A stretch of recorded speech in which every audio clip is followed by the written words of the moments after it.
We're going to begin with a note from our sponsor, the sponsor of this session. I'm going to introduce Bob Keating now from NOIA. Okay, good morning, folks. We got a thin Saturday morning crowd and hopefully not too many hurting heads. Mine isn't perfect this morning, but we had a great night. My name is Bob Keating. I'm the President and CEO of NOIA, and NOIA is the Newfoundland and Labrador Oil and Gas Industries Association. And it's my pleasure on behalf of NOIA to sponsor this session and to welcome you to Northern Lights Energy Solutions. Oil and gas exploration and development has transformed the economy of Newfoundland and Labrador. We've got over 10,000 jobs supported from supporting exploration and production. These are direct jobs and indirect, very, very big impact on our economy. Over 90% of those employed in the offshore Newfoundland and Labrador are Newfoundlanders and Labradorians. And that's a testament to the use of benefits agreements, which the province of Newfoundland engages in with any new development.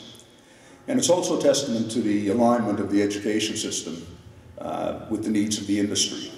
You can't get folks working in the specialized positions in oil and gas unless your education system is aligned. And I think we've, Memorial University, College of North Atlantic, and Marine Institute have done a superb job of helping train our people to take advantage of the opportunities that arise from the industry. The Hebron project in itself, in the project phase, will offer peak employment of about 3,400 people. So these are very significant projects with a very significant impact on the province and a lot of opportunities. And not only do we get the employment opportunities, but it creates a lot of business opportunities. People tend to think in the oil and gas sector that the opportunities are for specialized firms that do the work on the ground. But anybody visits St. John's, you can see the vibrancy, and there are many opportunities created for restaurants, hotels, car rental companies. It just goes through the economy totally. Oil and gas provides about 30% of the province of Newfoundland and Labrador's revenues, and that touches the lives of every Newfoundlander and Labradorian. All of our social needs, whether it's hospital infrastructure like roads, 30% of provincial fiscal capacity that's derived from the industry gives us the cash we need to manage those sorts of things. And we produce about 1/3 of Canada's light sweet crude. And light sweet crude really is the highest value product from the oil and gas chain. And although we're only at about 1/3, I think Alberta should still watch out. The opportunity for Canada's north is immense. Depending on the numbers you see, the number I'm going to use is about 12 billion barrels, and it's from the U.S. Geological Survey. And when you consider that Newfoundland and Labrador has a found base of only about 3 billion barrels, and there's a 12 billion barrel opportunity in the Canadian North, it'll give you a sense of how much of an impact the industry can have on northern communities.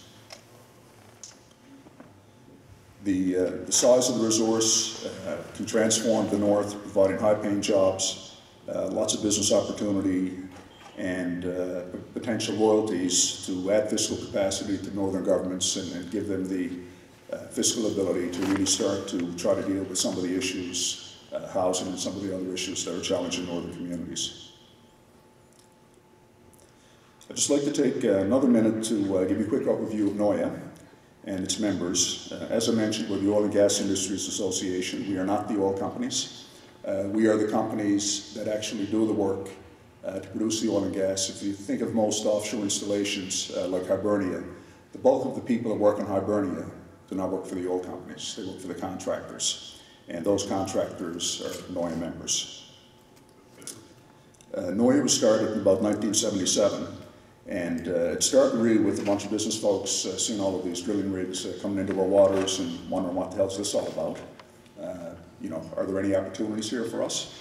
And so it kind of formed as a small group, and we've been around a long time, and we've learned to figure out supply chain and figure out how to push for the opportunities for our members.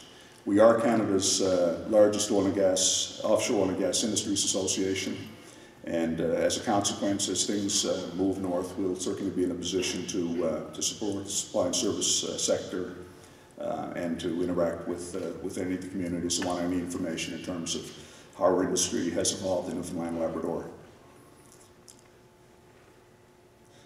One of the things that's, there are a couple of things we do, I think, that are really important to help people on the ground, business people and people in the communities understand what's coming and understand how to take advantage of the opportunities. We collect and publish procurement and business opportunity information on oil and gas. We do some mining as well. And we do this through a daily e-bulletin. So we actually push out expressions of interest and so on from the various oil companies and some of the mining companies. We push that out to our members every single day. So if there's an opportunity arising, that opportunity gets pushed out, shows up in your inbox, and you don't have to go searching a variety of websites. And if you think of a project like Hebron, you've got ExxonMobil, you've got two major subcontractors, and below them you have 14 or 15 other contractors. So for business people to try to keep track of all of those little nuanced opportunities is very, very difficult. So we kind of bring it all together and push it out daily. We also provide supplier development sessions. We do education and training seminars, and we do a major conference in June. And in particular, the June conference this year takes place from the 17th of June to the 20th in St. John's. Our supply and service sector is really uniquely positioned for Newfoundland and Labrador to help as things move north. The local supply chain has developed technologies and skills that mitigate the risks of working in harsh environments.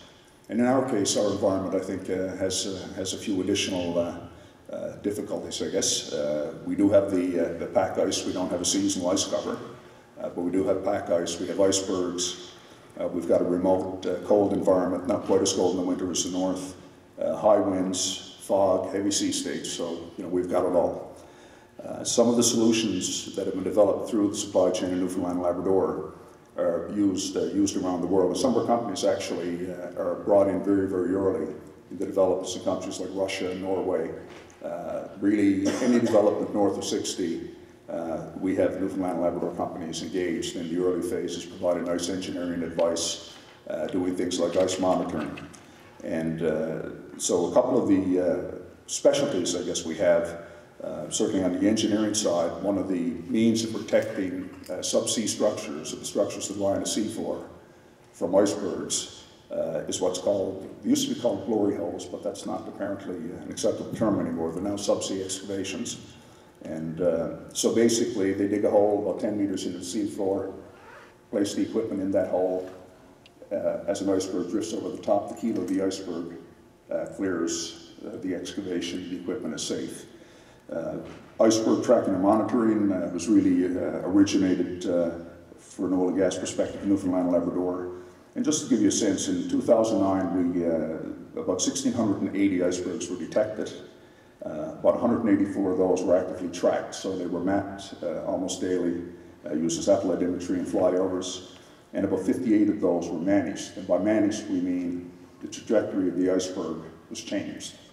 And there are a variety of techniques, and it's pretty cool stuff. I mean, in some cases, they'll use a net, which was developed in Newfoundland and Labrador, manufactured in Newfoundland and Labrador, to physically tow the iceberg slightly to change the trajectory. They use water cannons, there's a variety of things. I think the U.S. military back in the 50s, I think, even tried bombing icebergs. And it left, a nice brown spot, but it didn't really change much. So we've learned how to live in our environment, manage the environment, and that's really important for safety and important to avoid any environmental impact. The other real area of specialty, which is applicable to the north, is remote, harsh environment planning and logistics. If you look at Newfoundland and Labrador, our oil fields are about 350 kilometers offshore. The latest discoveries are as far as 500 kilometers offshore. Not an easy task when you're in a climate that has high sea states, has fog, and so we really have to develop a high level of expertise in order to ensure that these offshore installations can operate safely. They have what they need. The people get back and forth, and it's not a simple task, but certainly it's an expertise we've developed. So just to close up, Noya's been invited to share Newfoundland Labrador's story at home and throughout the world. We've given presentations in the UK, Norway, Russia. Actually, it was in Murmansk, Russia, which is the largest community, I think, inside the Arctic Circle. And Greenland. Greenland is the other place we've been a number of times as well. And Greenland has probably got a lot of great similarities to the Canadian North. It has a significant Inuit population. They have the concerns between needing to develop the business opportunities on one hand and protecting the traditional way of life on the other. So we go places, we share experiences, we talk about how our industry developed and the kinds of things they need to do to get local companies partnered and taking advantage of the opportunities. So a good place to start, as I said earlier, to start the journey would be to come to the Noya Conference June 17th to 20th in St. John's. And whether you're looking at the potential business opportunities in oil and gas, thinking about how your future is going to unfold, it's a great place to come and learn. We've had delegations from a variety of countries around the world. We've had folks from Ghana last year, and they tend to come in because we do have a really unique arrangement with the Atlantic Accord, benefits agreements and so on, that really helps the local community take advantage of the opportunities. So they come to learn. So we'll be more than happy to see any of you there, and you know, to learn how we build a vibrant industry on an isolated little province with about 500,000 folks. So thank you very much for your time and attention, and I'm sure this is going to be a great session. Thank you.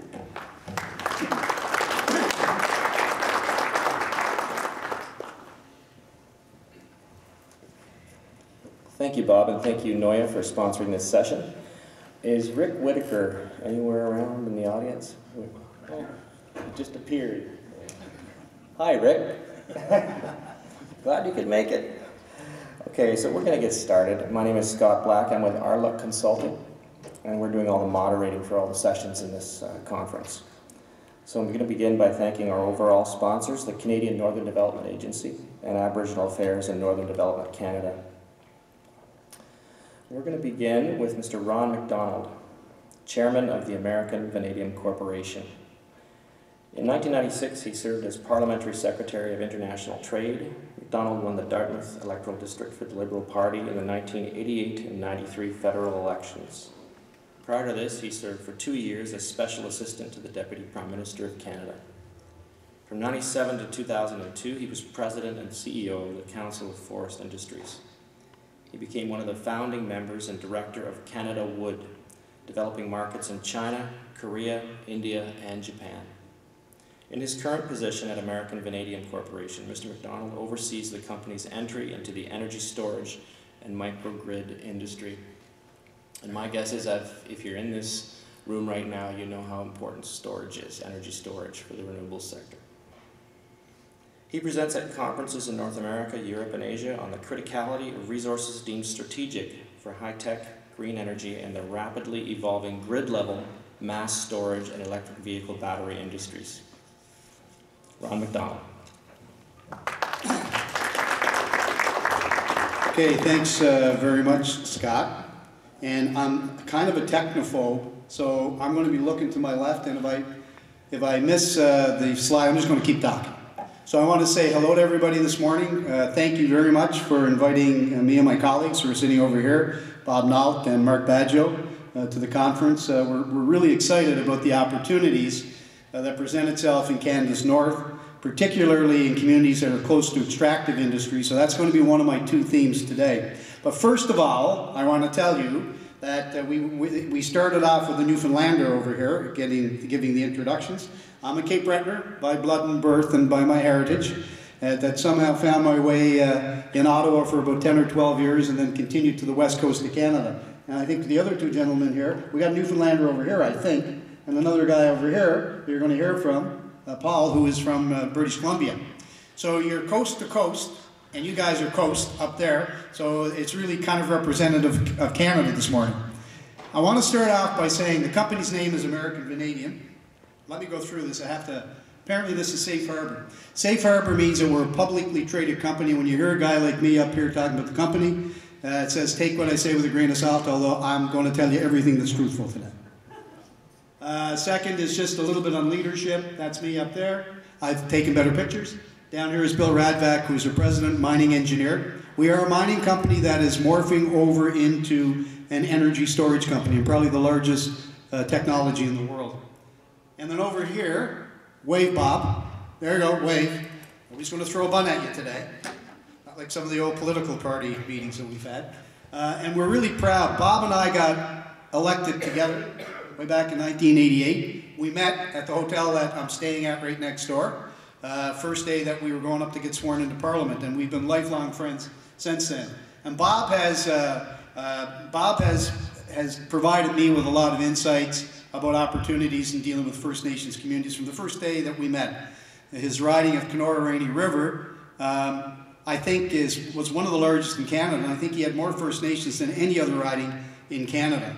And I can tell you that he consistently brought the interest of the First Nations in his riding through to the caucus for the 10 years that I served in Parliament with him. So he's now retired, he's out there doing other stuff, but our paths crossed again, and we both found that we were working at the energy industry, the storage industry, green energy, on solar and wind power.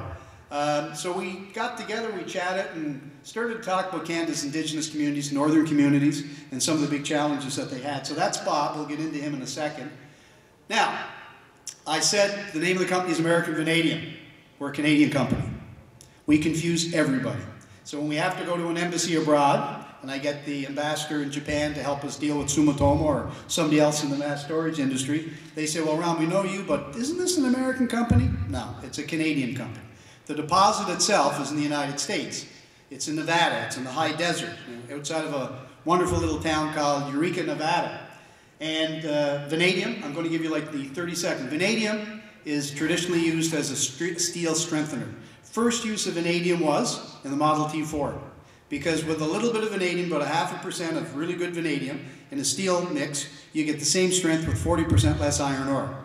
So Henry Ford, when he was trying to develop the automobile, said, this little engine can't pull this big, heavy steel car. But he knew that there was some steel that had been produced for the U.S. Military for their battleships, so that they were able to move more swiftly in the water. That's what it's been traditionally used for, 95% of it. This is our little place in Nevada. It's a hill. It's an open pit outline. That's basically a hill of boulders. That's what it is, rocks. And this deposit is unique in the world. Vanadium is normally found in a hard rock, and so you've got to process it, or you've got to get it through the steel making process, right? This is the only deposit like this in the world. It's already been leached out of the large ore body that existed millions of years ago, and for some reason the vanadium leached into a sandstone, a shale, basically not a sandstone, a shale. So it's very easily accessible, and it doesn't have impurities. When we take this off our heap leach pad, it's 95% pure. So, two other industries that use vanadium, and that's how I'm doing my segue over there. One is the military. So post-Second World War, with defense systems, missile defense systems, cruise missiles and all that stuff, and advent of jet engine technology, you need an extremely high strength metal, so it's titanium. So titanium alloys is what's used, because it cannot, for applications where you cannot fail. In order to do that, you have to put some vanadium in it that's exceptionally pure. Okay? We're talking about 99.9%. To take a rock of vanadium and turn it into something for that industry triples the cost of production. So it becomes very expensive. So when Mark and I started to work with vanadium, they were going to be selling into both those industries, and we said, hey, we've been doing a lot of stuff on green tech. And we know about these things called vanadium flow batteries. I guess I have to move this. And about vanadium flow batteries. And vanadium flow batteries is a technology that's been around for about 20 years. And I was talking to Paul and some others that have been in the wind and solar industry for a very long period of time.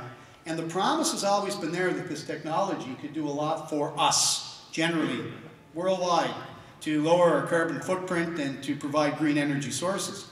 But our technologies are disruptive, right? It's disruptive because we got big power utilities that do what they do, and even if it's inefficient, they don't like change. Change is disruptive. They know how to make their money. It's based on how much asset you have under management. You get a percentage back from the regulator. So wind power was always there, but the cost of it compared to some fossil fuels slowed its commercialization. The same with solar. So over the last couple of years, you've seen a significant advance, probably driven by Chinese investment and Chinese targets, because they're going to be the biggest for everything in the world. And suddenly, things like cost of wind turbine generators started to come down. I think they're now the largest producer of wind turbines, China. And certainly the cost of solar has gone down significantly. So we've been seeing investments that have been going in, but the one thing that has been missing, because solar and wind and most green energy sources are intermittent, and the grid is unforgiving.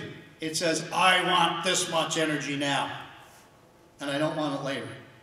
But for wind, it's a problem because when the wind blows, they may not want that energy, or when the sun shines, it may not be shining bright enough for what they need. So for years, there's been a lot of money into research into what kind of storage systems that we could build that are commercial, that can take that energy that's intermittent and feed it in and hook it up, doesn't matter where the energy supply is, and be able to levelize the power and get the maximum value per kilowatt hour by selling to the grid or building a microgrid to replace things like diesel in an economic factor. So vanadium flow batteries, there's lots of other really great technology like lithium. We use it in our computers or our cell phones and all that stuff. But lithium is great. And I chaired a lithium company out of Quebec for a while and had to give it up because this thing really took off quickly for us. So when we started to look at the company, Mark and I, we said the highest best value for this very unique resource is to put it into batteries that can enable the commercialization or higher commercial value for green energy. Because that has been the holy grail of green energy is storage. And once technology and economics caught up and said, look, we can figure out a way to store this so that there is a return to investors. You know, and we've had lots of government subsidies to get over to green energy because it's a good public policy issue. But in the real day world, it's got to make economic sense. And we're seeing massive developments in the last 5 years in a whole bunch of these storage technologies. This is mine. This is called a cell cube. And it is a vanadium flow battery. And let me back up there, I think that's back. So this is what it looks like. So we looked all over the world for the 4 or 5 major technology innovators on vanadium flow battery. And we knocked on their door, bold as hell, with this little company, and said, we're here. We're going to have a vanadium electrolyte supply. It's going to be the purest in the world. It's going to be expensive. And we want to talk to you. And they said, okay, how much do you want to sell us? And in every case, we said, we're not selling you anything. Second question is why? Why are you here? Well, it's because you've got something that's unique, like a resource in the ground that you've got in your territory. Absolutely. I know you know, the mineralization of the area and the great multi-billion-dollar potential. If you've got something that's unique, you either sell it because you can get a buck, or you try to grow up the value chain. And this little company said, we're going to grow up the value chain because 40% of the cost of that $1 million plus kilowatt hour battery is my vanadium. I'm not a nut or a bolt or a washer. I'm not a plug. I'm 40% of your cost. So if there's a $10 million installation, $4 million is the electrolyte produced in my plant from that mine. So we started to look at this, and we started to look at how could we lever, how could we grow the value for our shareholders, and how could we help pull up a new industry. So, ta-da, we're now morphing over to American Vanadium Energy Corporation. And our business will be working with integrators, working with wind and solar, and communities to provide those solutions that provide energy independence on an economic basis. On an economic basis. This is the first battery that's been commercialized in the world. The other big producer is Sumitomo Electric out of Japan. They just announced a, is it a 200 megawatt, 40 megawatt hour battery? It'll be the biggest in the world. $4,000 per kilowatt hour, subsidized by the Japanese government because they have unique problems in rebuilding their grid. But storage is the holy grail for industry, but also for communities. When we started to work with Bob and we started to understand better what were some of the problems for growth in First Nations community, it became pretty clear. Energy self-sufficiency is required. Energy independence is required. So we've worked hard to come up with a program which makes economic sense for communities to take on the added responsibility of power generation as long as it's not disruptive to the consumer in their communities, and that would be whoever is buying the power, houses, community halls, or whatever it is, but also provide a long-term source of income for the community for economic development purposes. And indeed, in a lot of cases, First Nations and communities across Canada, who are the highest rate of growth of any communities in Canada, they're finding that the big constraint on development is availability of power.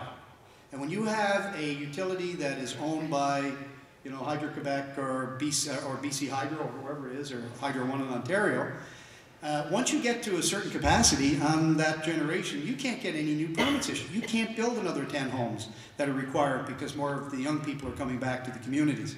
So we've worked hard over the last year developing those economic models on partnerships that provide an economic opportunity for First Nations, particularly in your home area, where it makes economic sense to move into a model that secures your energy future, but also is able to utilize and maximize green energy, but also diesel. Now, diesel's still going to be there, but minimize your use of diesel, lower your cost, provide the revenue that allows the community to grow.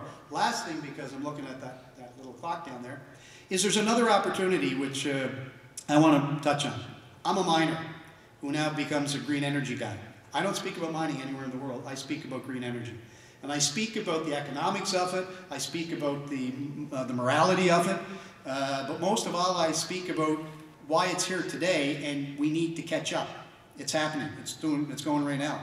There's probably going to be about 400 to 800 billions of dollars invested in the next 10 years globally in storage. In storage.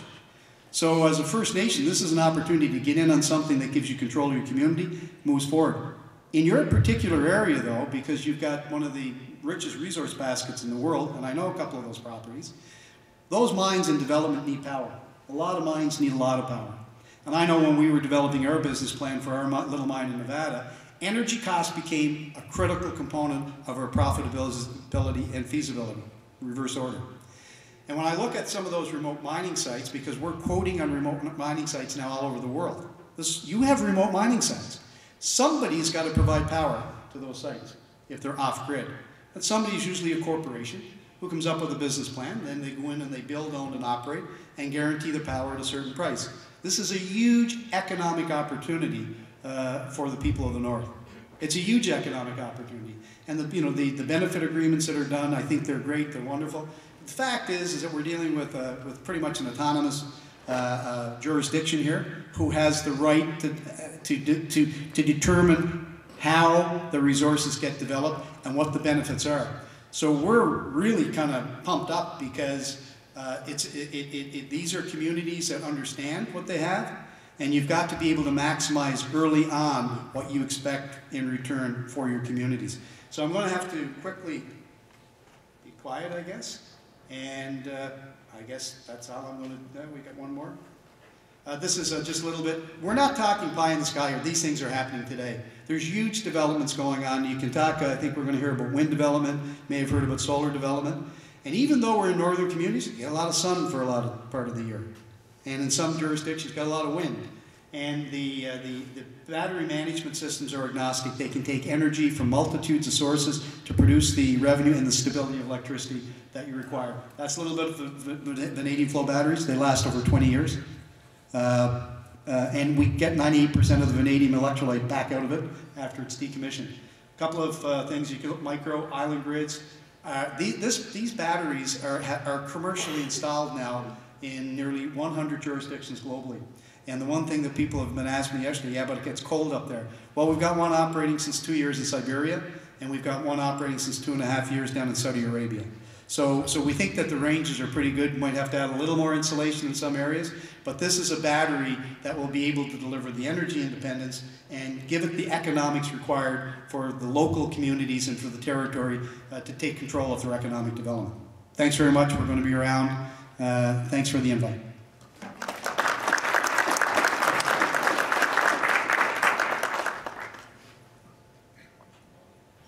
Thank you, Ron. Very interesting. We're going to move on to Mr. Paul Manson, President and CEO of Sea Breeze Power Corp. Paul was appointed President and CEO of Seabreeze in 2003, following the company's acquisition of Seabreeze Energy, Inc., a wind development firm he co-founded in 2001. In addition to his duties with Seabreeze, Mr. Manson serves as a director of the Clean Technology Community Gateway, co-chair of the Renewable Energy Transmission Committee of the Pacific Northwest Economic Region, and co-chair of the Wind Task Force Canada Committee of the International Green Economy Association. Mr. Paul Manson.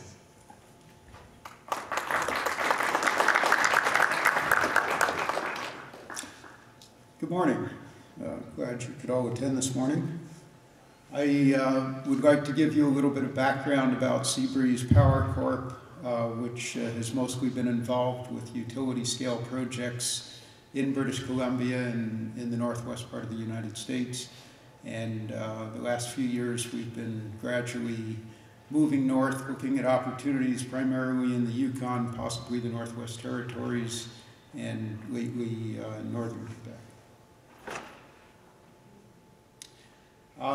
So our work has been focused originally on run-of-river projects starting in 2002 in utility-scale wind installations, HVDC transmission, and as I was saying more lately, energy storage, microgrids, and focusing in the north. And I'd like to thank you, Ron. That was a very interesting introduction to storage that Ron gave, and I'd just like to underscore his comments that storage really is the holy grail of being able to introduce renewables on a reliable basis into the north. Just a brief survey of some of our projects. The one that we're best known for is called the Cape Scott Wind Farm. It's on the very northern tip of Vancouver Island, received a 20-year PPA from BC Hydro, large enough to supply the annual electrical needs of around 100,000 people, and very pleased to say that it went into production about a month ago under new ownership of GDF Suez, which is the world's largest company for generating electricity, selling it to utilities. This is a picture of Cape Scott Wind Farm looking northeast up the BC coast. A couple of other sizable projects that we're involved in throughout British Columbia. We have on the central coast of BC, about 100 miles south of Kitimat, which is where a lot of the LNG export terminals are proposed. We have a project that could have a capacity of up to 1,000 megawatts. And then in south central British Columbia, another project of 200 megawatts capacity that we're taking wind measurements on presently.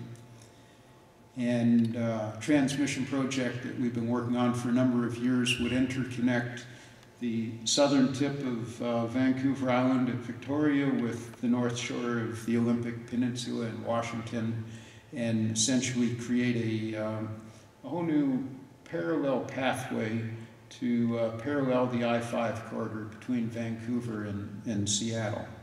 And one of the benefits of creating more transmission capacity across the border is integration of renewables between these two regions.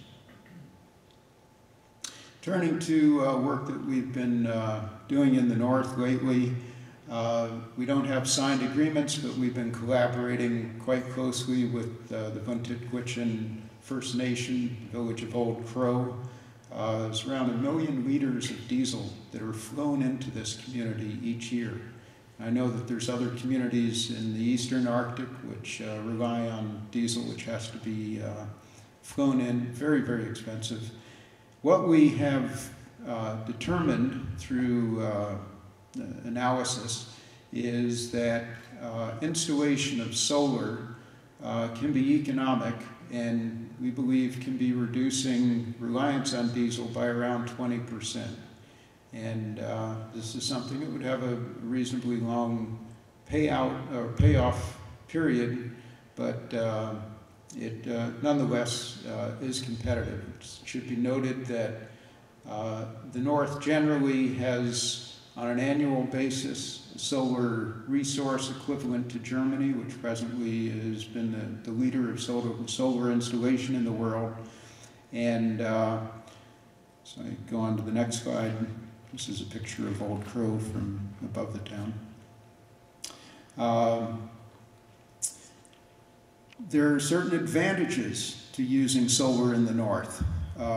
Notably, with every % change of temperature, you get a decrease in the efficiency of the cell. So if the temperature goes up, your efficiency drops. And the inverse is also true. So the colder the temperature is outside, the more efficient the cell will become. And we figure that in the ambient temperatures of the Arctic region, you can have up to a 27% efficiency in solar cells, PV cells, over those installed in southern latitudes. Another thing that we've learned along the way is that despite the fact that there is darkness throughout much of the year, what little light there is gets a very high amount of reflection off the snow, and this too can be contributing to generation. Most interesting to me in this survey that we did is that sunlight at northern latitudes passes through a great deal more atmosphere than it does, say, towards around the equator. And that atmosphere filters out the harmful rays, which over time break down the effectiveness of the PV cell. So we may end up seeing installation of PV cells with a considerably longer life in the north than those installed in the south. So there have been a number of installations. We've listed a few of them here. I think the Fort Simpson one, the second one down, it probably has had the most press. But throughout the north, people have been installing solar for the last 3 or 4 years with great success. And I would expect to see a very, very dramatic ramp up of installations throughout the north. Another project that we're working on in the Yukon is utility scale wind. I say utility scale. The Yukon itself is really a large microgrid. It has around 150 megawatts of generation capacity. We've been working with the Naccho-Nyack Dun Development Corporation, originally looking for wind sites within their traditional territory. I think we'll be expanding that search with them for other sites throughout the Yukon.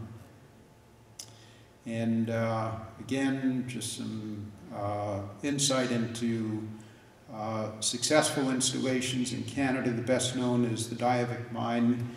9.2 megawatts went in a couple of years ago. This is minus 50 degrees Celsius temperatures, been working very, very well.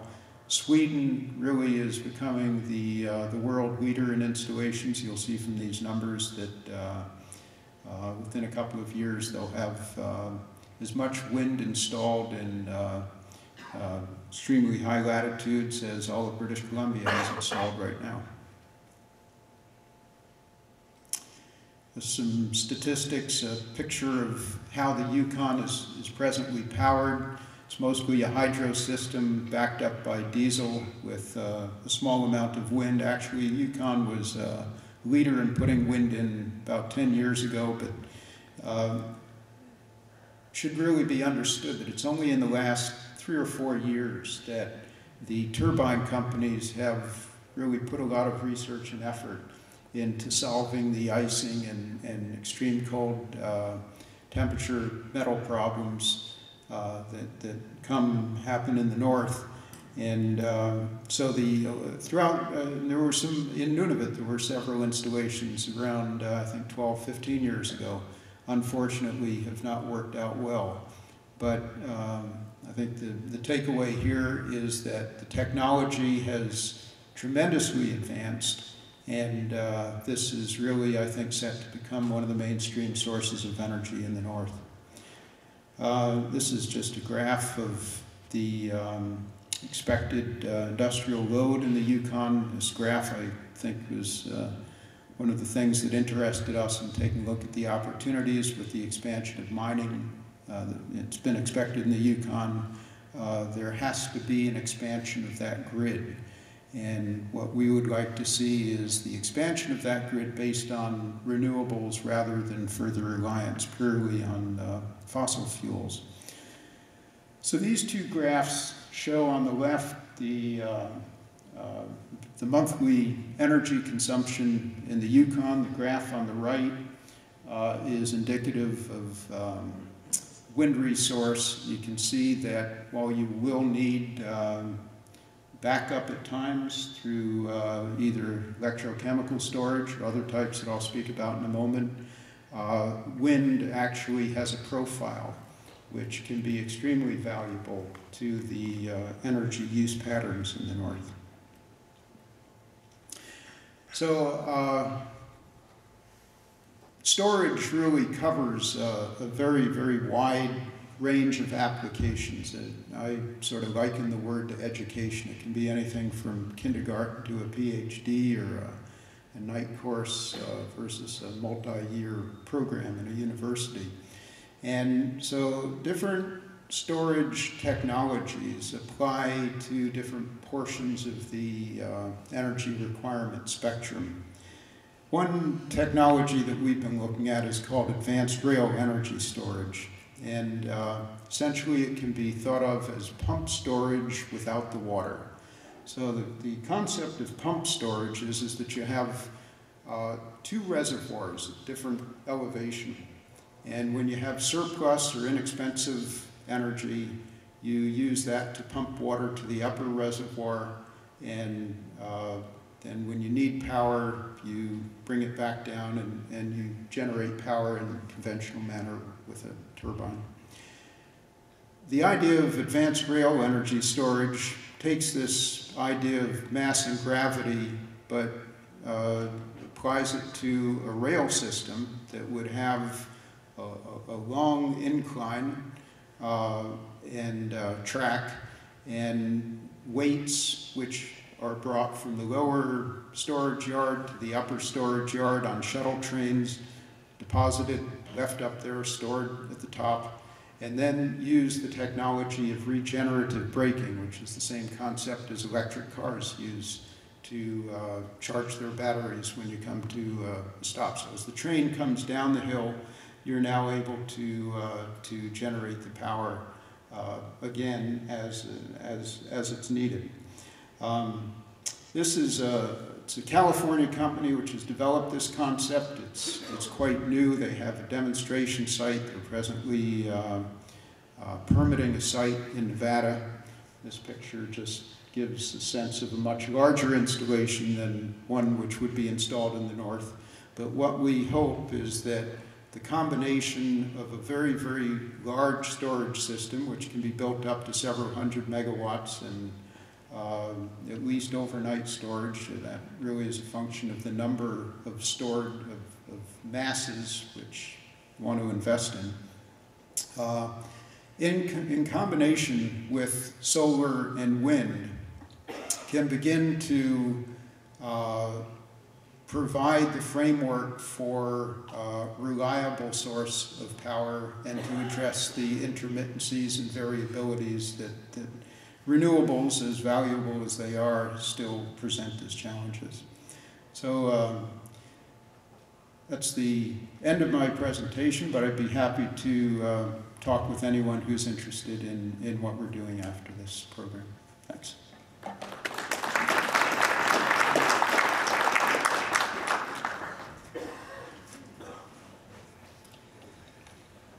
Thank you, Paul. Next up, we have Mr. Rick Whittaker, Chief Technology Officer, Sustainable Development Technology Canada. Over the past decade, Mr. Whittaker has helped Sustainable Development Technology Canada grow from its initial $100 million to over $1 billion in funds under management, leveraged by an additional $1.9 billion in private sector capital. Mr. Whittaker led the development and implementation of the Sustainable Development Business Case methodology, which has been used by STDC, the industry, and the government.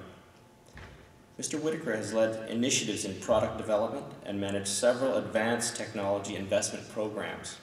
He invented and founded the Signaling Gateway, a critical component in enabling the transition of telecommunications utilities to new internet-based business models. Mr. Whittaker has applied his experience in transitioning industries to help transform global industry approaches using clean tech. In addition to managing a portfolio of over 250 companies, Mr. Whittaker has launched, built, and transitioned 4 of his own startup companies. He holds executive positions in engineering, business development, strategic corporate investment, and venture capital investment. Mr. Rick Whittaker.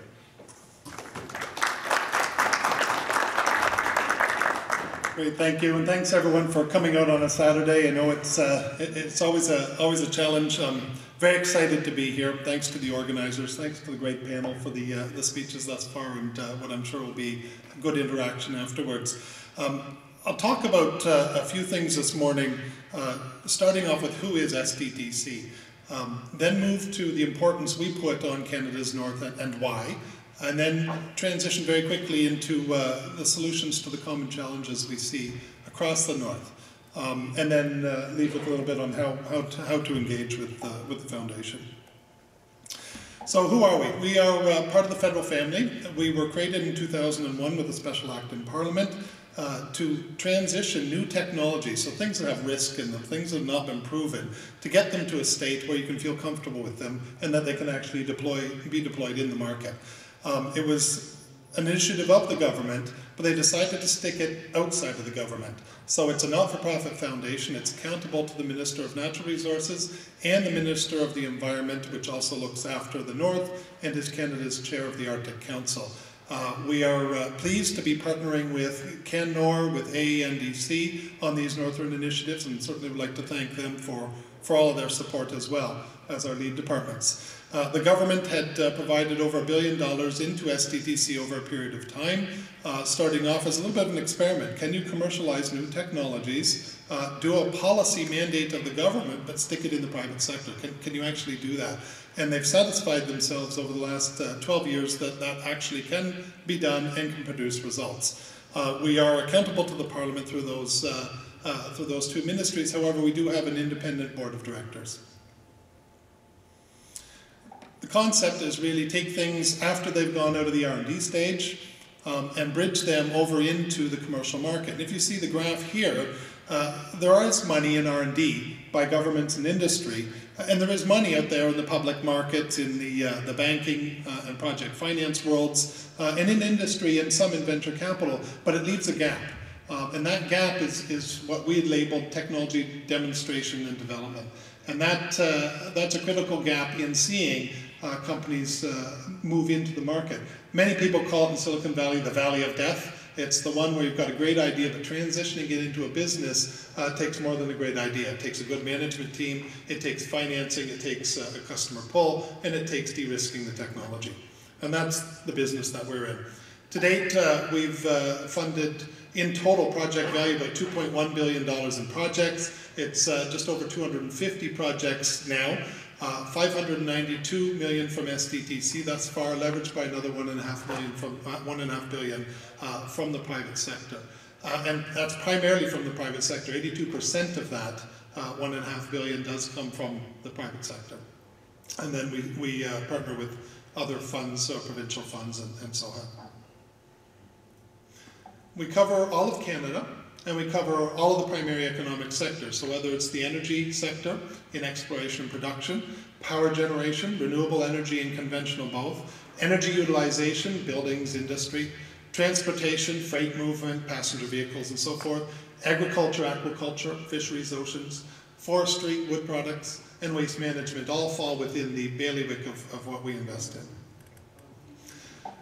One of the benefits, or set of the benefits we create fall into a number of categories. Economic benefits in terms of economic growth for Canadian companies, cost savings for the industries where these clean technologies are applied, job creation in those same regions, and environmental benefits that are pulled through as a result of adopting these technologies.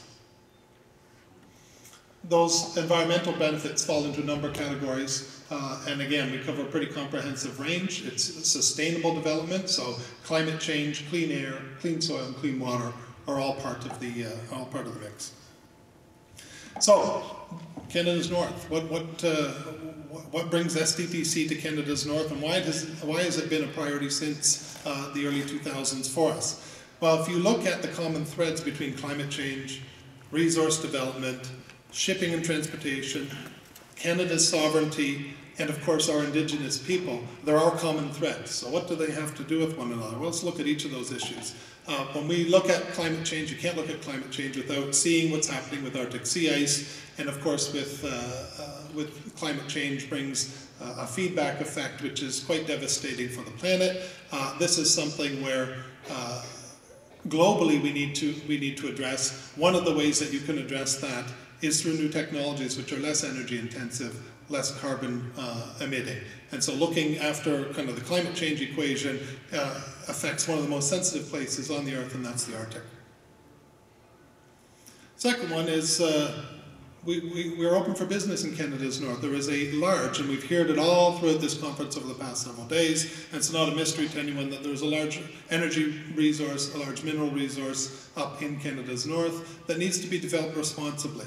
And one of the ways that you can do that, again, is through new approaches, different technologies to ensure that your footprint is responsible, to ensure that your extraction is as efficient as it possibly can be. Of course, with climate change brings some negative consequences, also brings some positive unintended consequences, and that is it is opening up shipping routes in the north. That brings dangers that we've heard about earlier this morning with iceberg flow tracking and what have you. But the point is, shipping is now starting to happen in Canada's north, and it's not a small prize, it's a very large prize. If you just look at the Tokyo to London alternatives, this could save that transit route about $120 billion a year. This is big business for Canada, or could be, if we do it properly. Of course, it's not in theory. Last September, we had the first bulk carrier to use our Northwest Passage that transited, saving them $200,000 on that one run. So there is business, there is savings there available, again, if done properly. Of course, for those of you familiar, Arctic sovereignty is a big deal for us. Our ability to claim Canada's extent depends on how we operate and what we are doing in the north. So Arctic sovereignty, again, a very important theme. And quality of life, energy, clean water, clean food, these are themes we hear over and over and over again. How can we provide an improved quality of life for people in the north? It's a real issue. It's one we hear again and again, but there's very few and far between solutions that are available. So that's a central problem. So what we've done is, over the past 12 years, invested in a portfolio of these 250 companies.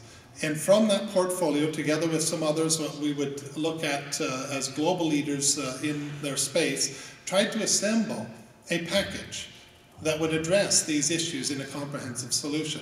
And we wanted to do it in such a way that it wouldn't just be these companies that benefit, but everyone that touches it. It's a platform where things like wind, solar, storage, other technologies can connect to.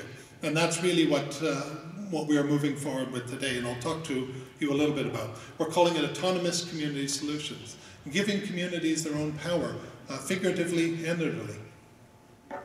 So what is a remote community? Well, this is classically what we see as a remote community. But so is this, mining operation. And this, a military forward operating base. And all of these across Canada. And all of these across the world. And even in the urban environments where autonomy is desired, to get off the municipal grid and provide more independence.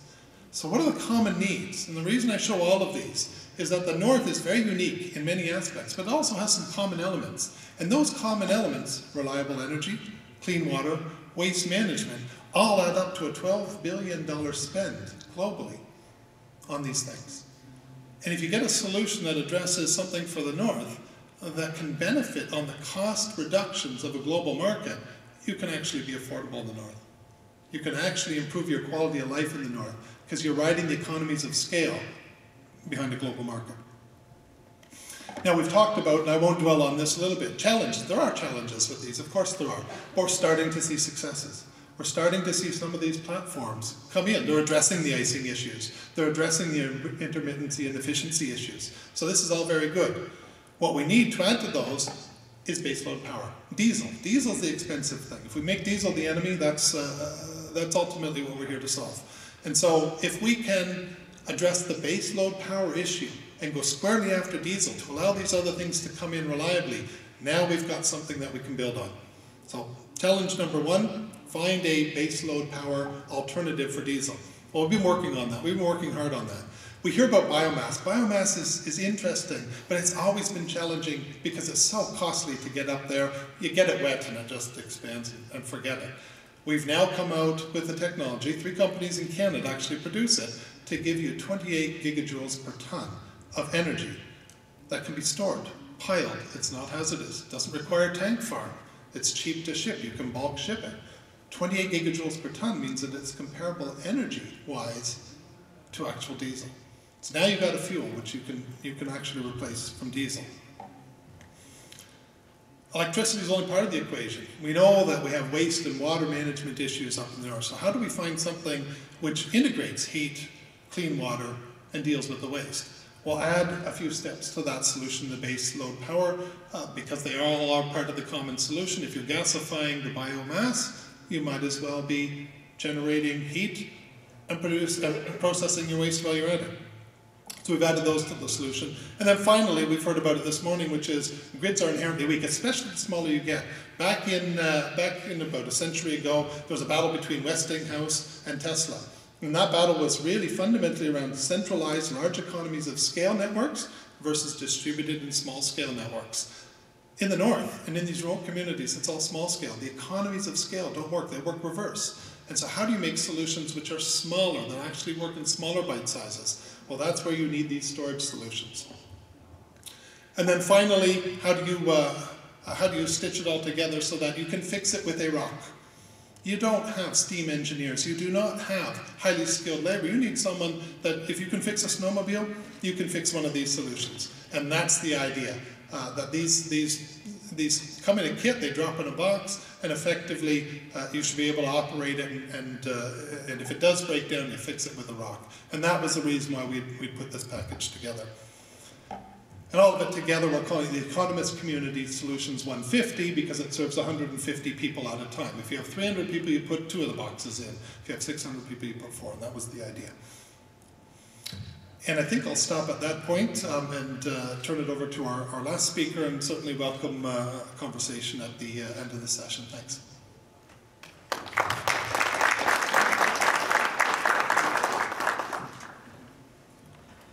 This is great stuff. I can't wait to hear your questions after this. Next up, we have Ian Atkinson, Chief Geophysicist and R&D Manager at Nalcor Energy, Oil and Gas, Inc. Mr. Atkinson has over 30 years of experience as a petroleum geophysicist with exploration discoveries in Canada, Africa, and the Middle East.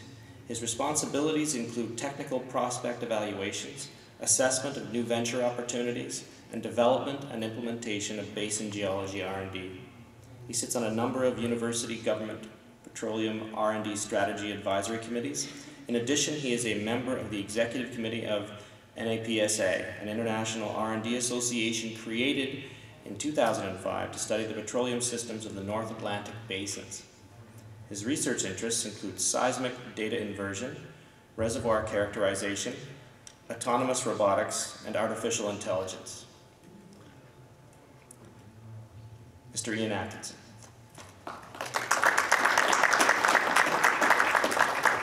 Thank you, Scott. I feel a little bit like the odd man out on the panel as the oil and gas guy. I'm here to talk to you today about our strategy to increase exploration activity in Newfoundland and Labrador and get us to that next level. But just to remind you of Newfoundland and Labrador's commitment to green renewable energy, I believe there were some talks earlier this week on the Muskrat Falls development, 874 megawatt, a dam being built in Labrador in conjunction with transmission that takes and exports that green energy outside the province, as well as replacing a large thermal generation plant at Hollywood that currently uses bunker C crude. I think at that time we'll be approximately 98% electric energy from renewables in 2017 when that comes online. But the other big investment the province is making is in oil and gas. And it's really to realize the potential of our basins. So I want to talk to you about the oil industry in Newfoundland and Labrador and where it's going. If we look at this oil production profile, you can see that present day, if I can find the pointer here, we are currently producing just over 200 million barrels a year, or 200,000 barrels a day, I should say, sorry. That will go into decline shortly without Hebron, which is being developed right now and should come on stream in about 2017. But those are the known fields that we have. And beyond that, despite a new discovery that I'll talk about in a minute, there's nothing else to come in and fill in that production decline. And it was this production chart, and this kind of looking at the abyss, if you will, that made us think in 2009, when Nalcor Energy Oil and Gas was really in its stride, how we should develop the potential of our basins. Because as I'll show you, that it's an extremely large area, frontier area, that's virtually unexplored in some places. And we want to grow beyond that and see a production profile that starts to increase. So in 2012, the global oil industry spent over $40 billion in deep water exploration and production development. Newfoundland and Labrador captured less than 1% of that. Going forward, by 2022, Wood Mackenzie estimates over $114 billion in deep water exploration. Getting 1% of that wouldn't be bad, but we want to increase our percentage well beyond 1%. Additionally, the exploration well success by companies is shown here. These are the most successful global companies currently in the industry. Newfoundland and Labrador currently has only 3 of those companies exploring in our region, and we'd like to increase that percentage as well. So what is our challenge? Well, we have huge basin areas, as I mentioned. If you compare our basin size, total sedimentary basin package area, to the UK, North Sea, or to Norway, in actual square kilometers, we are much higher. Now, some might argue that yes, but the North Sea is so prolific. That's the problem. But don't forget, all of our production comes from the Jeanne d'Arc Basin, this very small little collar down here, southeast of St. John's. And so this whole area is yet to see its potential realized. Another way of looking at our basins is how productive are the exploration wells that have been drilled. When you look at exploration well per square kilometre, the UK has approximately 1 well for every 139 square kilometres, and Norway 1 for every 460. But we only have 1 well for every 4,400 square kilometres. That's not a lot of exploration wells out there. But the wells that we do have been very productive. So the productivity of our wells is in keeping with Norway's success or the UK's success. Our challenge is to get more wells drilled. And to do that, we have to attract new companies. And it's not just us saying that our area has high value and high potential. This is another Wood Mackenzie study. And if you look at the northeast Newfoundland and southern Grand Banks, they rate us as very high for value creation for the oil industry compared to the rest of the world. And that's who we're competing with, the rest of the world. We can do well, but we're still not getting the exploration that we need, and we think we know why. It's all about the data and the story we tell. If you plot the number of line kilometers of 2D seismic data and the number of exploration wells for the Norwegian sector through the years from 65 on, there's a pretty good correlation between the amount of 2D seismic that helps open an area and helps companies and geoscientists understand the petroleum geology with the number of wells that actually gets drilled. If we look at the Newfoundland story for that same period of time, here's the number of line kilometers of seismic versus the number of wells and successful wells that have been drilled. If I change the scale of the seismic kilometers acquired, there's still a good correlation between the amount of seismic, 2D seismic, and the number of wells drilled. Now, of course, today, you only drill wells based on 3D seismic, but in a frontier region, you need that basic 2D coverage to get you a story of what could be there and help to reduce the exploration risk and help to position those 3D seismic surveys. So, we developed a seismic strategy. The first question is, where are we going to shoot seismic? And how are we going to shoot seismic? Are we going to pay for it all ourselves? Or are we going to be able to partner with industry and leverage our investment and allow companies to come in, shoot multi-client data, and license that to industry? To answer the first question, we used a satellite SEEP survey analysis of the entire offshore region of Newfoundland and Labrador. We looked at satellite data. Astrium, a company in the UK, looked at satellite data for us and pointed out areas where there were repeated seeps of oil, natural seeps from the seabed coming to surface. They were able to eliminate sea traffic and other oil spills and pinpoint areas where we believe the oil is coming from natural seeps. And it turned out a lot of them were in an area in the deep water off Labrador and off the northeast coast, where people thought there really aren't any sediments out there. It's oceanic crust. How could there possibly be oil? But it turns out there was no seismic data to prove whether there were sediments or not. This program was laid out, and we partnered with TGS and PGS, very thankful for their investment in coming on board. This program was shot. 70% of this area had never been covered by seismic before. This first survey in 2011-2012 was over 20,000 line kilometers. The line spacing is 60 kilometers between lines, which is a really wide spacing regional grid. It was one of the largest 2D survey programs by area at that date. In 2012, we decided with PGS TGS to acquire a detailed program of 10 kilometer spacing in the Flemish Pass. It was a very timely investment because it preceded Statoil's successful drilling last year in 2013. We look to continue this program to the south and infill further to the north.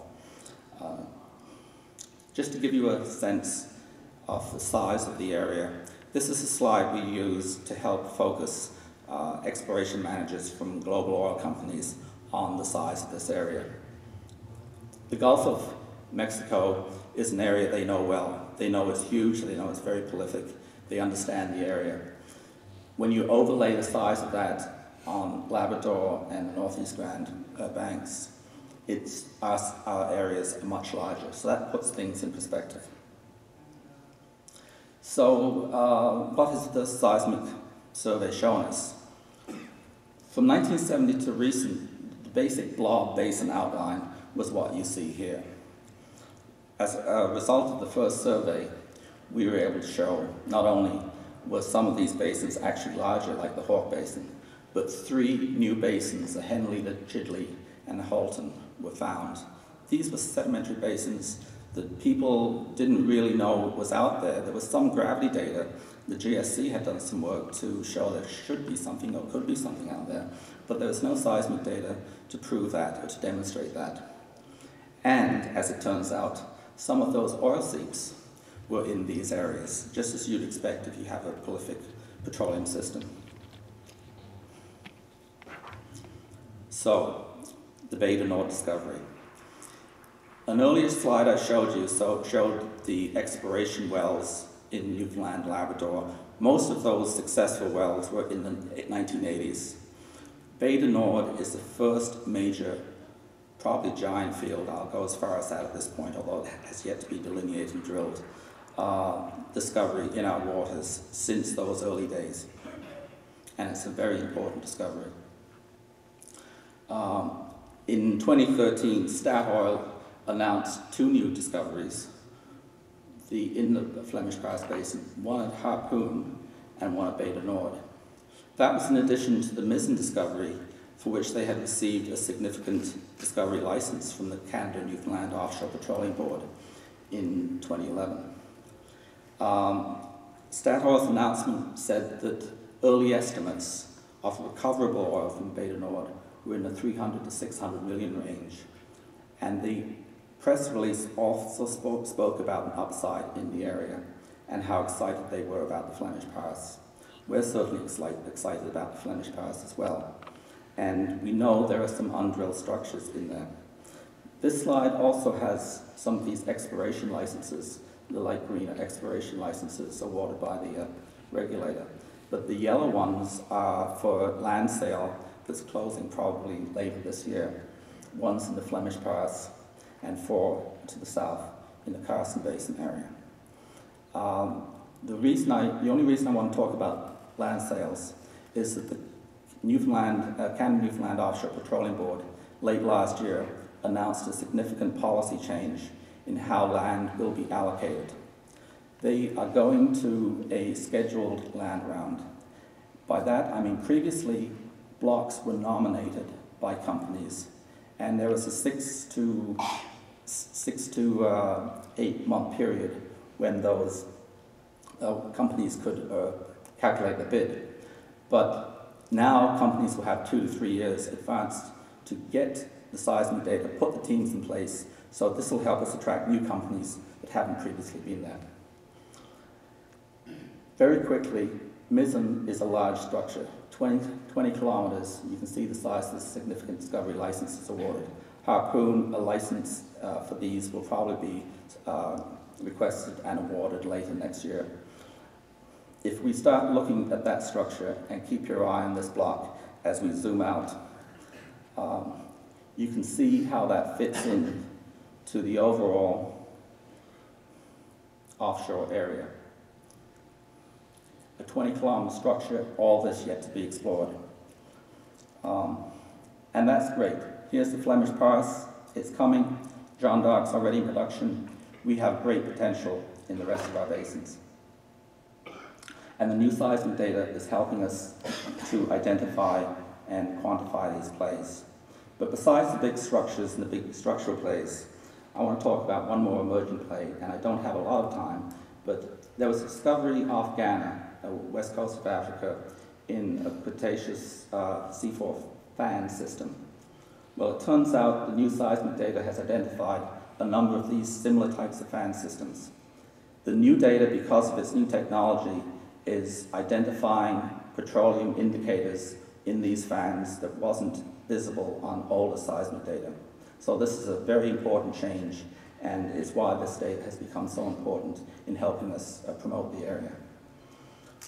Besides the data, we need to work with data. And so from 2011 to 2013, we really kicked off a number of studies to really get at what we've got out there and start to quantify it and reduce exploration risk. So in the last 4 years, we've invested with the province approximately $30 million in data acquisition, leveraging that money with a much larger investment from the companies, and on geoscience studies. And these are the studies. As these studies are completed, they will be available on our website. But we also have to get out and tell the world about the good news. And so in the last year, we attended with our partners and presented over 10 papers, actually numbers of 13, at major international conferences throughout the world. And so we're meeting the challenge. The feedback we're getting from industry is that this is very positive news and they're interested. Subsequent years in the coming, you'll see where we get with that. Just a couple more slides. Here is our creaming curve comparison, if you will, for number of wells drilled and cumulative reserves. We think we're just at the point where that is going to take off, and that's what we hope to be. So in summary, we need new players. It's crucial. To get those players, new data is key. Changing the way land tenure and licenses are offered is foundational for a change. And we're just beginning a new era of exploration development, and we hope to have over 100 years new oil production. Thank you very much.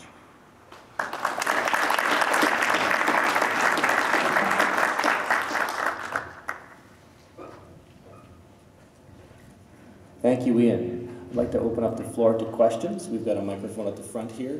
So come on up, and without any further delay, let's get going with questions.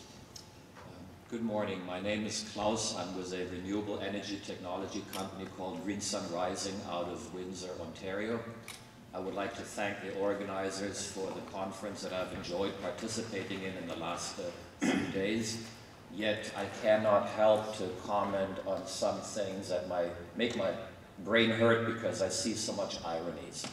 Let me start the first day when I attended in the morning on the very same podium here, some very distinguished speakers on Thursday talked about climate change, and there was a consensus between all speakers that climate change is real and it's really affecting the communities in the north.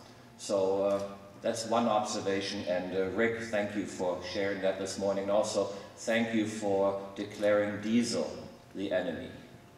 There is a study by Deloitte Touche, about 1.5 years old, and they stated that in order to stay within the 2 degrees Celsius Copenhagen target, 80% of all known fossil energy reserves need to stay in the ground.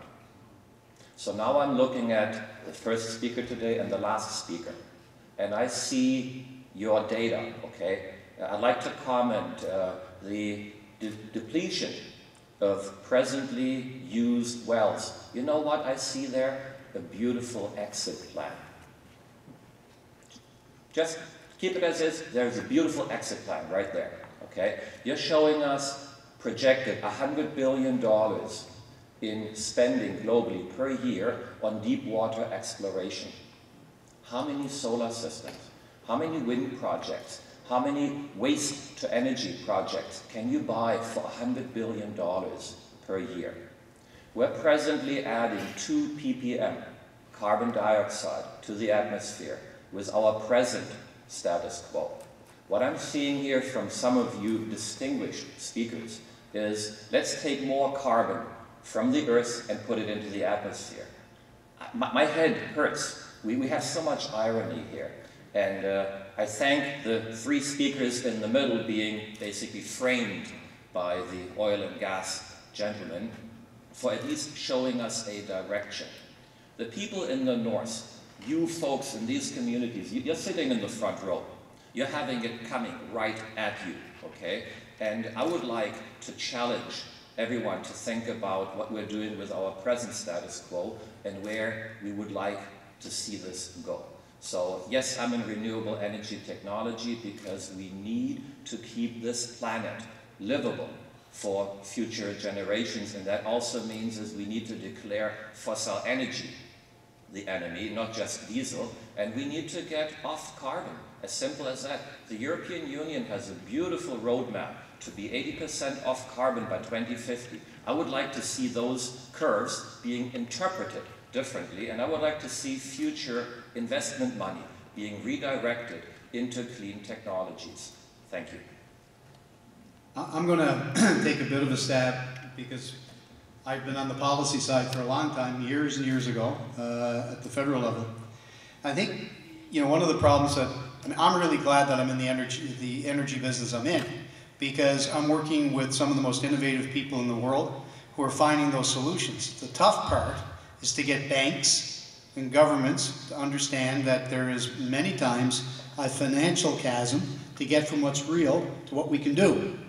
And if I go to most of the capital markets and tell them I can go in and I can work with the community in building energy infrastructure that's green, that produces a lot of not just stable power but economic opportunity for the community, and we need financing, I'll tell you how many doors get shut on you. But if you go into traditional energy investment, there's lots of funds. So one of the fundamental problems, and it will be in the North as we have other meetings today, is to try to find those innovative financing solutions involving governments, involving policy, and involving the private sector to bring these types of innovations into reality. That's the biggest challenge we got. The policy side, there's been lots of talk, and we're going to have a mix of energy for as long as I'm going to be alive. And the reality is that we will have to try to have that mix that gives what is required for us to be good stewards of our environment. But we can produce economies based on green energy. It's been proven. You go over to Germany, which has had, one of the problems in the West here is every 4 or 5 years you change governments. We need long-term stable policies that encourage changes in behavior, right?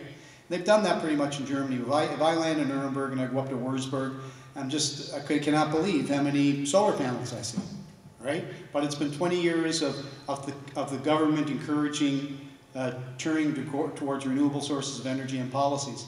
But I think we're there. I think the commercial side of the equation is caught up. And I can sit almost with any audience and make a business case for investment in green energy. To get the money is a separate thing, but I can make that business case.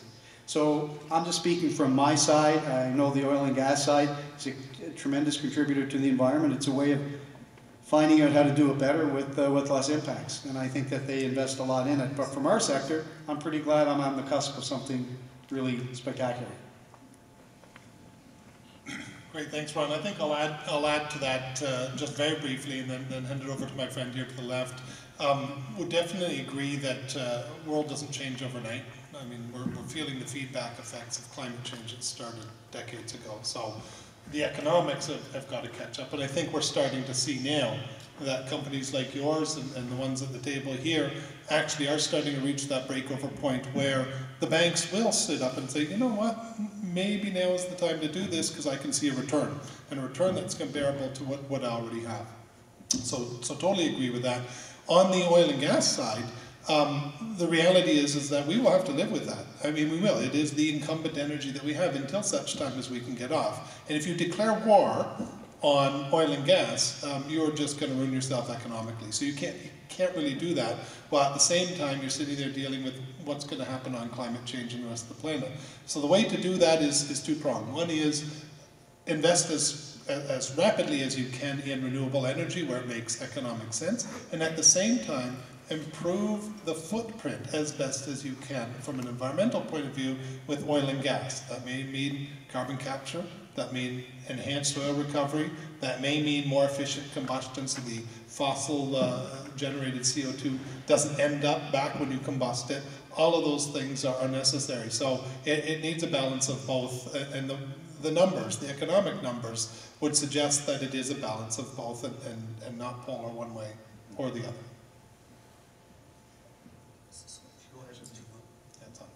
Okay. I hesitate to jump into a debate like this because once you get started, it goes on. But the reason I started my talk by saying that the government of Newfoundland and Labrador and Nalcor has made major investments in renewable energy is because that is the case. In 2007, the government released its energy plan and spoke about an energy warehouse in the province. It spoke about new hydro dams, wind energy, solar, and oil and gas. Oil and gas development has transformed the economy of Newfoundland and Labrador, as Bob said. Without it, we would be in a very different position today. It's providing the money that's allowing us to invest in renewable energy. And so when we talk about the future, the energy plan in 2007 laid out a framework to achieve not only self-sufficiency, but the ability to export green energy. But a key component of that is utilizing the potential and realizing the potential of the oil and gas that we have. And when you look at a slide that talks about $100 billion investment, that's going to happen. So we can either get some of that and produce, because, you know, when you're running skidoos, electricity and the time it takes to recharge an electrical skidoo, and I don't know if there is one, is not the same. It doesn't, nothing has the energy density of liquid petroleum right now. And that's the fact, and that's why, and it's because of the economics of it, that's why oil and gas is still an important part of our energy dynamics. But I'll just leave it at that for now. I'll just add, my observation is that we have irrevocably entered the age of renewables. The question is how quickly this transition is going to take place. I think the point that was recently made about the requirement for a business case, we're there. It's a question of transition through policy, through attitudes, which will only accelerate. And I personally think that the North is going to be one of the beneficiaries of the acceleration that has taken place throughout the world as renewables have become the dominant target of investment over the last few years in the electricity industry. And I'm very optimistic about the speed with which adoption will be taking place in the North. Yeah, just a quick comment. I mean, we, as Ian has said, in Newfoundland and Labrador, with the Lower Churchill project, you'll be about 98% greenhouse free on electricity. And I think when you look at the issues, if you look south of the border to the U.S., for example, the vast majority of electricity is produced by burning coal. Very simply, the greatest sources of greenhouse gas emissions in North America are from coal electricity generation. So I think there are lots of opportunities to improve greenhouse gas emissions. I think it's very, very important that we do that because we all want a sustainable future, and it's important for the people of the North. But to, just to simply demonize one source of energy as being something we shouldn't do, I think doesn't really speak to the full range of issues. For example, in the U.S., if they move from coal to burning natural gas for electricity generation, it will have a very substantial impact on greenhouse gas emissions. So I think we just need to have a balanced approach. Technologies will improve. I think we'll see, green technologies work to take more and more of the electricity generation, for example. And as we do that, we reduce our carbon footprint. So it isn't, it isn't a zero-sum game. What we're talking here, I think, is a longer-term transition. And I think we collectively need to make smart uses in how we use energy. And to simply, demonize one source of energy, I think, is a little bit too simplistic a solution to the realities we all face. Anyway, thank you.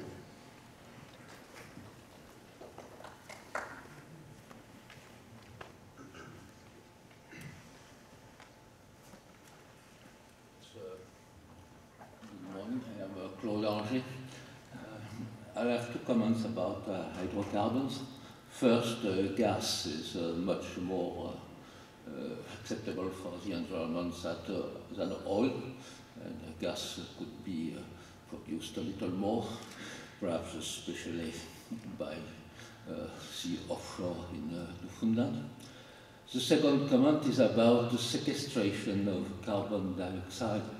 This could be done by the oil and gas industry in a depleted gas field, or there is already a field in Saskatchewan that takes carbon dioxide, one under Denmark jurisdiction, one even in the middle of the Sahara Desert. So sequestration of hydrocarbons could be a means to save a little bit of greenhouse gases. Great, so maybe I'll comment on that one. So the 2 points, one being sequestration and the other one on where you could actually mitigate those. We actually have, SDDC has invested in PTRC to put hydrocarbons into that, CO2 from those fields into reserves and make sure they stay down. So the trick with sequestration isn't can you capture the CO2 from these sources, it's what do you do with it when you're done, and does it actually stay there? So that's the present amount of work that's going on. If you can do that, then and do that well, then certainly there is a solution to mitigate a number of that CO2. The other point we have to bear in mind, and this gets on the policy side, is that the environmental footprint is a function of three things. We talk about the technology side, but we have got these other two variables which are very difficult to control, which overshadow really anything you try and do in technology, and those are population and affluence. So the population is growing, we're at 7 billion today, we're going to 9, unless we do severe one-child policy type of things, that's not going to change anytime soon. And the other one is affluence. We like the American, what we call the American lifestyle. If we live with the American lifestyle, the Earth can support about 500 million people. 500 million. Not the 7 billion we have today, 500 million.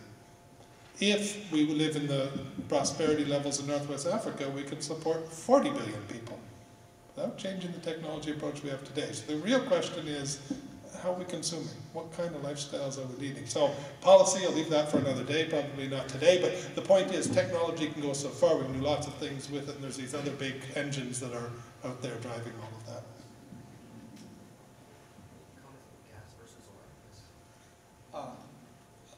Absolutely, that was a good comment about gas versus oil. And there are different types of oil too, and light sweet crude, its ability to be refined is much lower impact and much lower energy than heavy crudes, if you will. So there are different types of crude. And I agree, we need to move, and the world is moving toward more natural gas utilage, especially in the States. I mean, the comment about coal is very true in the States and China. And if you just replace that with natural gas, you're doing better. The problem is populations are increasing, and the desire to have things in China, and there are 1.1 billion of them, is putting a strain. And so, you know, you've got to come up with solutions as best you can, and work the policy as best you can. But yes, gas is a cleaner burn than oil. But like I said, we recognize, and geoscientists around the world recognize, that one is a renewable resource and one is not, and we're moving toward building our renewables in Newfoundland and Labrador. One of the little known and actually fairly recent developments with wind energy is the recognition that surplus wind energy can be used to electrolyze water, to split it into oxygen and hydrogen. And the implication of that for the North is potentially quite large, because hydrogen can be, as LNG is introduced into the energy supply portfolio in a big way in the North, hydrogen, which is produced from surplus wind energy, can be blended in with the natural gas in much the same way that ethanol is blended into gasoline. And on the diesel side, they're now starting to be manufactured in different parts of the world, essentially dual fuel diesel engines which also can burn hydrogen. So I think that, you know, there clearly is a debate, renewables versus fossil fuels in the future, but I think what we're going to increasingly see is a transition period where we end up with a very, very broad mix in the energy portfolio. And so can I get, oh, I'm sorry. No, just on one point, and we're starting to see that today. I mean, hybrid cars at the start, I always said what took so long with hybrid cars, we had hybrid diesel locomotives for so many years, but so we're starting to see that mix in our transportation sector. Yeah, I guess I've got sort of I agree with everything that's been said, but my comment is more about having to deal with trillions of dollars of infrastructure that's been built in the developed world, over the last 100+ years. And it's been based on oil, it's been based on petroleum. And you know, our grids have been based on power coming from petroleum or coal. Hydrocarbons is the right term. So, you know, in many respects, you're tilting at a windmill, pardon the pun, you're tilting at a windmill to move from these massive pieces of infrastructure that have been laid down, which utilities get a return based on the assets under management, and moving over to something else that's a different investment that's probably going to change their metrics and their economics. But if you're dealing with the North, this is an area that has sparse infrastructure. But because of the resource base and because of the changing economies and the values of those resources, people are now looking at the infrastructure that's required in order to gain the benefit out of those resources, be it copper, nickel, rare earths up in your territory. The fact is that everybody's looking at infrastructure. Energy infrastructure, we'd have no competition other than diesel. And diesel infrastructure has in native communities, by and large, been paid by the government, special relationship with First Nations. And by and large, it's been by subsidies to levelize the cost of electricity.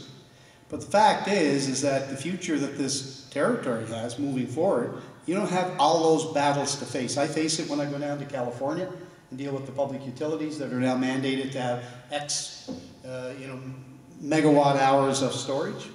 You don't have that. You can choose a different future here, and you can choose a different model here. And that different model can be an economic model, and I don't know if I touched on it enough first off, but infrastructure is more than roads. Infrastructure is more than rail. Infrastructure is power infrastructure. The world runs by energy. And there's a unique opportunity because the value of the resource that is yours in the ground, to drive that investment, it's going to be way easier to get investment in green energy in the North than it's going to be anywhere else. Because we don't have the big old utility model that's staring us down in the face.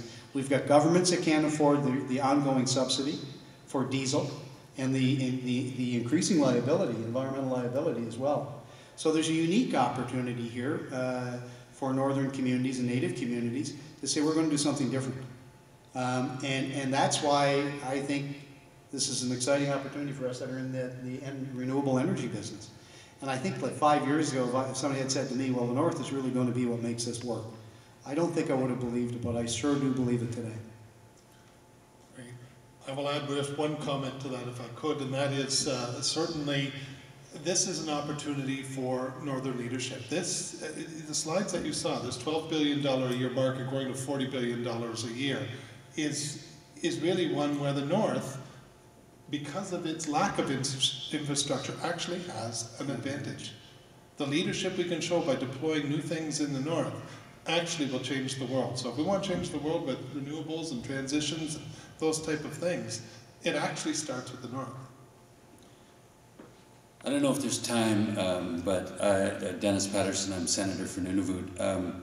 I just wanted to say that this debate has been absolutely fascinating to me, and I admire the optimism about moving to renewables and getting off dirty, difficult to handle, expensive diesel, vulnerability to world oil prices, all that.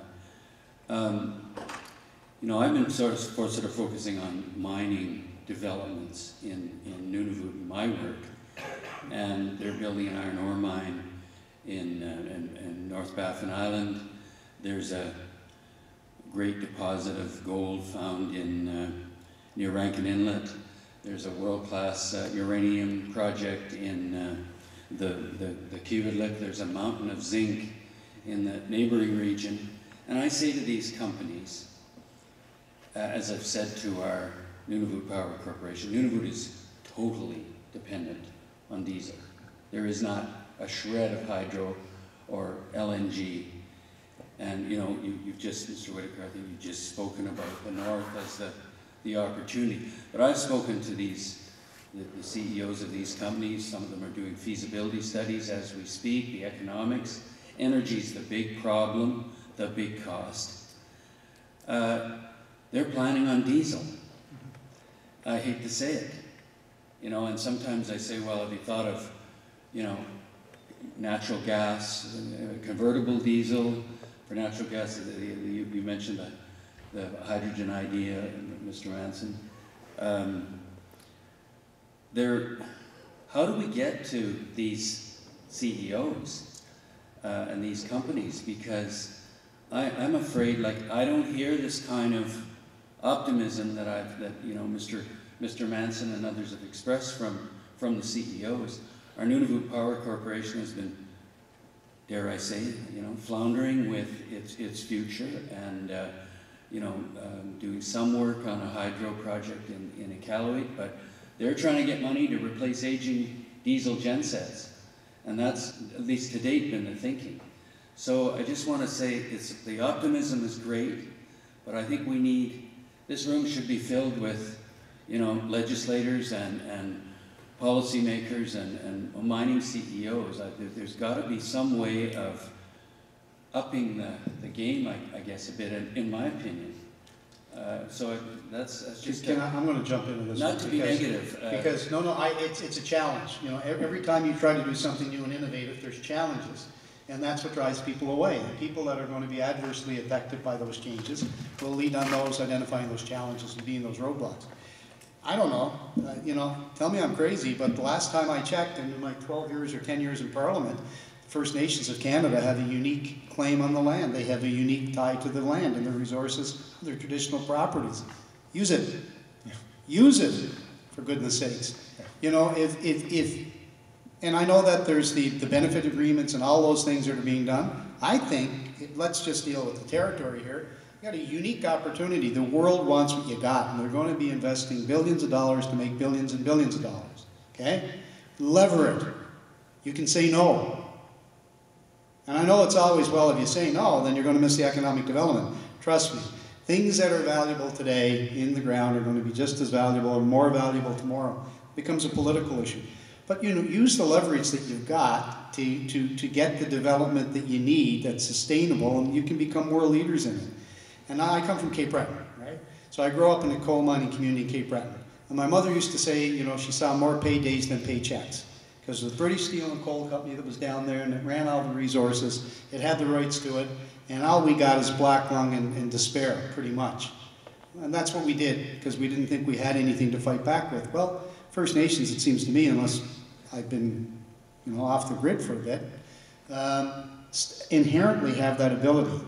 And I've seen a lot of really progressive deals that have been done. In this territory, I think there's an opportunity, and it's going to be around, a lot of it will be around energy. To say to large companies, where's the gentleman at who just maybe asked that question? To make the right choices, to make better choices, and choices that will benefit the community. Great. So if I could jump in as well, thanks for that. Absolutely. I would put 3 conditions. So I sit down with the CFOs and COOs of these mining companies, and it really comes down to 3 things. Number 1, social license to operate. You've got it. Absolutely say yes. This is what we need. We will not accept anything unless it fits this criteria. Number 2 is that the economics have to make sense. It actually has to save the money. This is not their core business. They're saying, does this actually save me money in producing? And the third thing is, I'm putting how many millions of dollars at risk a day if I try something that's a little bit new? Like, forget it. Absolutely forget. Who's underwriting my risk, and what's going to happen if this fails? So, and there's a solution now. You sell electrons, you have your backup in the diesel, you transition them over time. That's how you do it. So 3 things. Underwrite the risk, get the business case to make sense, and then use your actual social license. I'd like to just say a few comments on your third point, because I think it's true that, the CEO looks at something, is it reliable?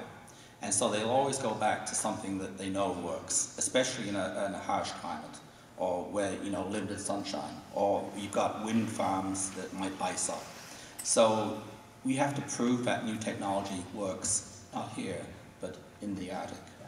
And so to do that, maybe we need, and I'm venturing out beyond, because I'm an oil and gas guy, but maybe we need a partnership of the stakeholders. And by the stakeholders, I mean the companies that have the new technology, that they're not only going to sell their technology and make a profit, but make an investment to prove that it works. The companies are going to use that technology to make an investment, and the government, and local and federal government, to make an investment to prove that. So you almost need a pilot project in a harsh area Oh, make it. funny you should mention that, actually. If anyone's interested in a pilot project happening in Cambridge Bay, please come see me afterwards. You got my card. Just two real quick observations. Diavik Mines took a very bold and courageous step. They put in 9.2 megawatts into wind farm, which has been, as I understand it, performing just off the chart.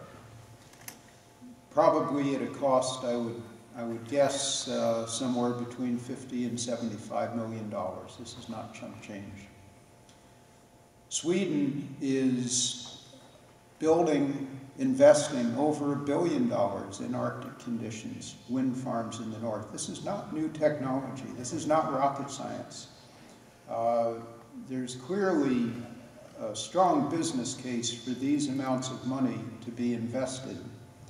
And I had a conversation with the CEO of a large company developing mineral deposit in Nunavut. Said, well, you know, we are looking at Diavik. We're impressed. We would like to see how it works out over about a 5-year period. But my point is that there are other data points besides Diavik right now in the north. And, you know, I hold to my prediction that by the next time that this conference is held, 2 years from now, I guess, it'll be a different landscape. And with, again, clearly on the road towards the north powering itself.